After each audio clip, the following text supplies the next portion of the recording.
Fala pessoal, tudo bom? Falar hoje aí um pouquinho sobre Rio Grande do Sul, né? Essa tragédia que houve lá.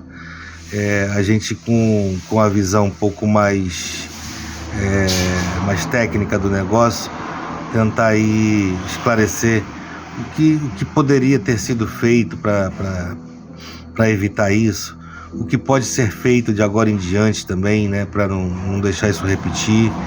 E o vídeo ficou bem esclarecedor aí. Espero que vocês gostem. Um abraço do Tartarugo.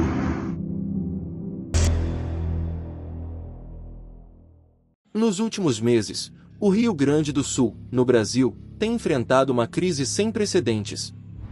As intensas chuvas que começaram no final de abril transformaram paisagens serenas em cenários de destruição. Desde então, cidades foram inundadas, vidas foram tragicamente perdidas, e a infraestrutura do estado sofreu danos imensuráveis. Neste vídeo contaremos a história desses alagamentos e iremos explorar, sob a ótica da engenharia civil, as causas, consequências e soluções para prevenir possíveis futuros desastres. Acompanhe conosco. As primeiras imagens das inundações no Rio Grande do Sul começaram a surgir no final de abril, chocando o país. As chuvas torrenciais que caíram sobre o estado foram descritas como um evento climático extremo, com precipitações que superaram todos os recordes históricos. Em menos de 15 dias, choveu o equivalente ao esperado para 5 meses. Mais de 60% do território gaúcho foi afetado, com volumes de chuva superiores a 800 milímetros em várias regiões. As áreas mais baixas foram as primeiras a sofrer, com os rios transbordando e invadindo bairros inteiros. Casas foram submersas, famílias ficaram desabrigadas, e a comunidade local se viu em uma corrida contra o tempo para salvar o que podia. A infraestrutura, já fragilizada, não suportou a força das águas. Pontes foram destruídas, estradas ficaram intransitáveis, e o sistema de drenagem urbana mostrou-se completamente inadequado para lidar com tal quantidade de água. As consequências dos alagamentos foram catastróficas. O número de mortos aumentou rapidamente, com centenas de pessoas perdendo a vida nas enchentes e deslizamentos de terra.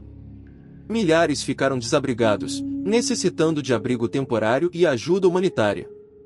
As perdas materiais foram incalculáveis, com danos significativos a propriedades residenciais e comerciais.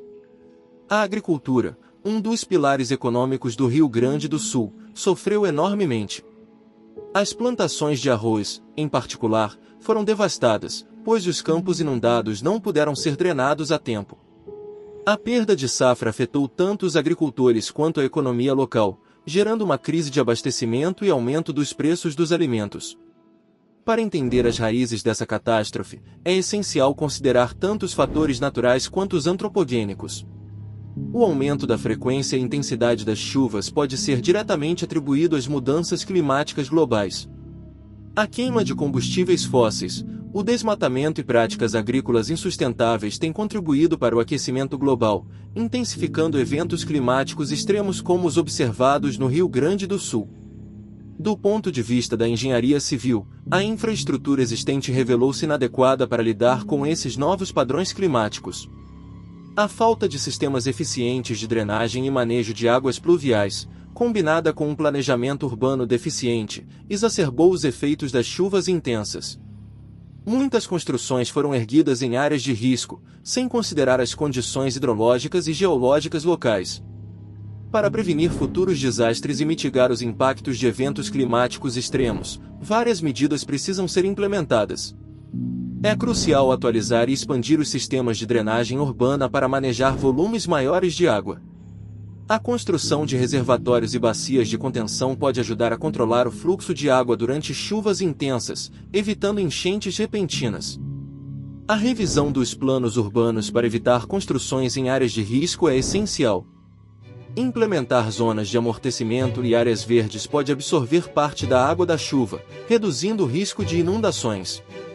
A instalação de sistemas de alerta precoce em áreas vulneráveis é fundamental. Esses sistemas podem fornecer avisos antecipados à população, permitindo evacuações rápidas e minimizando a perda de vidas.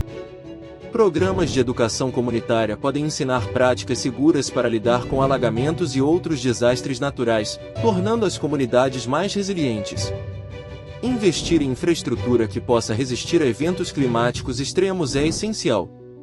Isso inclui a construção de pontes, estradas e edifícios que possam suportar enchentes e outros fenômenos naturais. Os alagamentos no Rio Grande do Sul são um alerta urgente para a necessidade de adaptações na infraestrutura civil e no planejamento urbano. Através de uma abordagem integrada, que envolva engenheiros, urbanistas e meteorologistas, é possível desenvolver soluções que mitiguem os impactos imediatos e preparem a região para futuros desafios climáticos. Implementar sistemas de drenagem eficientes, promover um planejamento urbano sustentável e educar a população são passos cruciais para evitar que tragédias como essa se repitam. Com ações concretas e investimentos adequados, é possível construir um futuro mais seguro e resiliente para todos. À medida que encerramos este relato sobre a tragédia dos alagamentos no Rio Grande do Sul, fica claro que enfrentar eventos climáticos extremos requer um esforço conjunto e contínuo de todos. Agradecemos a você por acompanhar esta história com a atenção e a seriedade que ela merece. Se você achou este conteúdo informativo e importante, por favor, compartilhe o vídeo, inscreva-se no canal e deixe o seu like. Juntos, podemos aumentar a conscientização e trabalhar para um futuro mais resiliente e seguro. Até a próxima!